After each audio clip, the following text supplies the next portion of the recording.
สะใจเจ้าแล้วบ่ภาษาเวียดว่าแนวใดสะใจแล้วบ่สะใจแล้วบ่ vừa lòng chưa vừa lòng chưaสะใจแล้วบ่ xong rồi đấy đã vừa lòng chưa xong rồi đấy đã vừa lòng chưa ภาษาลาวว่ามันจบแล้วสะใจแล้วบ่มันจบแล้วสะใจแล้วบ่มันจบแล้วสะใจแล้วบ่ hỏng việc rồi đấy đã vừa lòng chưa hỏng việc rồi đấy đã vừa lòng chưa ภาษาลาวว่าเวียกมันพังแล้วสะใจแล้วบ่เวียกมันพังแล้วสะใจแล้วบ่ความหมายคือคล้ายคือกับว่าเวียกที่ว่าเฮาได้เฮ็ดนำกันเนาะหรือว่าเวียกที่ว่าได้เฮ็ดหั่นมันพังทลายแล้ว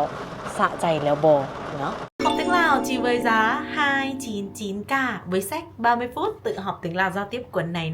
Anh chị nào mà cần học tiếng Lào chưa có nhiều thời gian hoặc chỉ muốn học tiếng Lào giao tiếp cũng có thể học với sách cuốn này nhé. Anh chị nào quan tâm thì có thể inbox cho em ở phần trên này.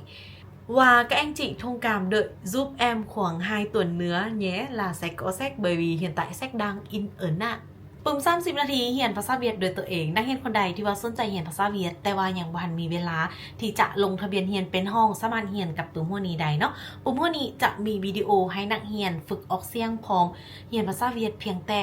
250เนาะนักเรียนคนใดสนใจสามารถทัก WhatsApp หน้าโปรไฟล์ได้เลยโอเคxin chào và hẹn gặp mọi người lại video sau bye bye